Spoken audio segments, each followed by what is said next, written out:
Hello मेरे प्यारे दोस्तों। तो कैसे हैं आप सब? उम्मीद करती हूँ अपनी लाइफ को बहुत ही पॉजिटिविटी के साथ एंजॉय कर रहे होंगे। प्यारे दोस्तों, बहुत सारे लोगों के मन में ये विचार आते हैं, उनके मन में ये सवाल आया करते हैं कि क्यों मुझे ही एंजाइटी हो गई, क्या मैंने ऐसा गुनाह किया था कि मैं एंजाइटी पेशेंट हो गया।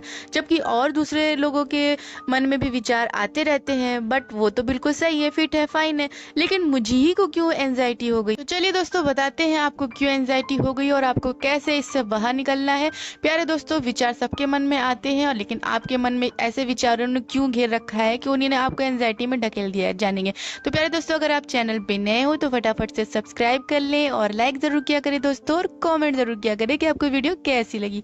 तो प्यारे दोस्तों, चलिए बिना किसी देरी के स्टार्ट करते हैं। दोस्तों, दुनिया के हर व्यक्ति के दिमाग में हर प्रकार के विचार आते हैं, क्योंकि दिमाग में जितनी भी इंफॉर्मेशन होती है वो सब स्टोर होती है, और इस इंफॉर्मेशन को वो स्कैन करता है। जैसे कभी आपने गूगल को देखा है, आपने गूगल पे कोई भी सब्जेक्ट को सर्च किया होगा तो उसने दुनिया भर की इंफॉर्मेशन आपको दे दिया होगा, जो भी उसके पास सजेशन होगा सब उसने दे दिया होगा, तो सारा सजेशन उसने आपको दे दिया होगा।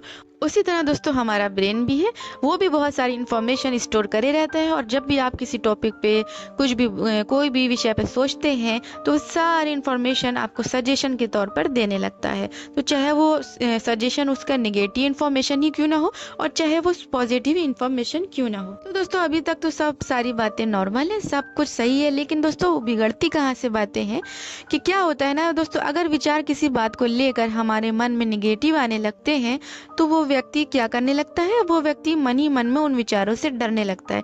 वो चाहता है कि ये विचार बिल्कुल भी मन में नहीं आए, क्योंकि ये विचार बिल्कुल भी सही नहीं है, और वो उन विचारों को गलत मानता है और उनसे परेशान होना शुरू हो जाता है।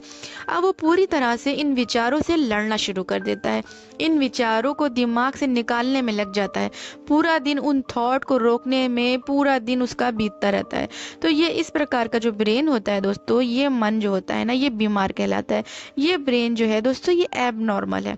अगर आपका ब्रेन नॉर्मल होता तो ये इन सजेशंस को एक्सेप्ट करता, वो कहता कि भाई मन है तो इसमें हर तरह के विचार आ सकते हैं, इसमें जो भी इंफॉर्मेशन चली गई है वो सजेशन के तौर पे बाहर आना ही आना है। सजेशन आने की प्रक्रिया दोस्तों पूरी तरह से नॉर्मल होती है। तो जब ये पूरी तरह नॉर्मल है तो वो अपनी एनर्जी थॉट से लड़ने में कभी भी वेस्ट नहीं करता है, जो नॉर्मल ब्रेन होता है। दोस्तों, अब आप ये सोचें कि विचार को हटाने में जब आप लगे रहते हैं तो आपकी पूरी एनर्जी वेस्ट हो जाती है। आप कहीं भी चले जाओ, कहीं भी आ जाओ, आपकी थॉट वही चला करती है, वही सजेशन आते रहते हैं, और आप डरते रहते हो, डरते ही रहते हो। और इस डर के कारण आप जो है ना, कभी मेंटल इलनेस की तरफ, कभी एंजाइटी की तरफ, कभी ओसीडी की तरफ चले जाते हो। प्यारे दोस्तों, जो लोग भी मेंटल इलनेस को फेस करते हैं, एंजाइटी को फेस करते हैं, ओसीडी को फेस करते हैं, बेसिकली वो सब एक ही मिस्टेक करते हैं, वो भी बहुत बड़ी मिस्टेक होती है। उनको अपनी ब्रेन की इस प्रक्रिया को एबनॉर्मल समझने की आदत होती है। ब्रेन की इस नॉर्मल प्रक्रिया को दोस्तों वो गलत समझने की उनके मन में विचारधारा बन जाती है। वो दिमाग में विचार आने को गलत समझते हैं और सही करने में पूरा दिन लगे रहते हैं, जो कि सही नहीं है। सही को वो गलत मान बैठते हैं और गलत को वो सही मान बैठते हैं, और उस गलत को सही करने में लग जाते हैं, जो कि पूरी तरीके से सही होता है। जो ऑलरेडी नॉर्मल है उसे आप नॉर्मल कैसे कर सकते हो? जिस भी बात को लेकर आप गलत थॉट आपके मन में आते हैं, आप उन सब चीज़ों से भागना शुरू कर देते हो। जैसे कि दोस्तों, आपको किसी धार्मिक स्थल पर जाने पर कोई बुरे विचार आते हैं तो आप क्या करते हैं, तो आप उस धार्मिक स्थल पर जाना छोड़ देते हैं। कोई भी विचार जो हमें गलत लगता है, हम उनसे डर के भागना शुरू कर देते हैं।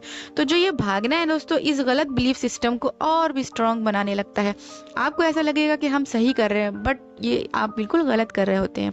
इन गलत विचारधाराओं को सही करना है तो बिल्कुल भी भागना नहीं होगा, हमको इन्हें एक्सपोज करना पड़ेगा, अपने आप को बताना पड़ेगा कि ये एक नॉर्मल प्रक्रिया है। अपने आप को बार बार बताना पड़ेगा कि ये एक नॉर्मल प्रक्रिया है। इस नॉर्मल वाली बात को दिमाग में बैठाना ही होगा आपको कि ये बिल्कुल नॉर्मल है। सभी प्रकार की सिचुएशन का सामना करना होगा। धार्मिक स्थल पे जाने पे अगर डर लगता है तो आपको वहाँ पे जाना चाहिए, और इस डर से आप तभी बाहर आ सकते हैं कि जिस चीज़ से भी आपको डर लगेगा आपको उसे फेस करना चाहिए। इस बात को दिमाग में बिल्कुल अच्छे तरीके से आपको बैठा लेना चाहिए। इन विचारों को बिल्कुल नॉर्मल एक्सेप्टेंस देना होगा। आपको किसी भी प्रकार की विचार आने को एबनॉर्मल नहीं समझना होगा। आपको घबराहट होगी, दिल की धड़कन अगर तेज हो रही है तो आप होने दीजिए, लेकिन इस डर को आप फेस करिए, क्योंकि अपने आप को आप बार बार जब तक नहीं समझाएंगे, बार बार आप उसको फेस नहीं करेंगे दोस्तों, तब तक ये निगेटिव पैटर्न बिल्कुल भी दिमाग से हट नहीं पाएंगे, खत्म नहीं हो पाएंगे। तो इसी तरह से मेरे प्यारे दोस्तों एंजाइटी से बाहर आया जा सकता है और इसी तरह से अपने विचारों से लड़ना बंद करना होगा मेरे प्यारे दोस्तों, भी आप एक अच्छी और हेल्दी लाइफ जी सकते हैं। उम्मीद करती हूँ दोस्तों आपको आज की वीडियो काफी हेल्पफुल लगी हो। इसी उम्मीद के साथ इस वीडियो को यहीं पे खत्म करती हूँ। Good bye.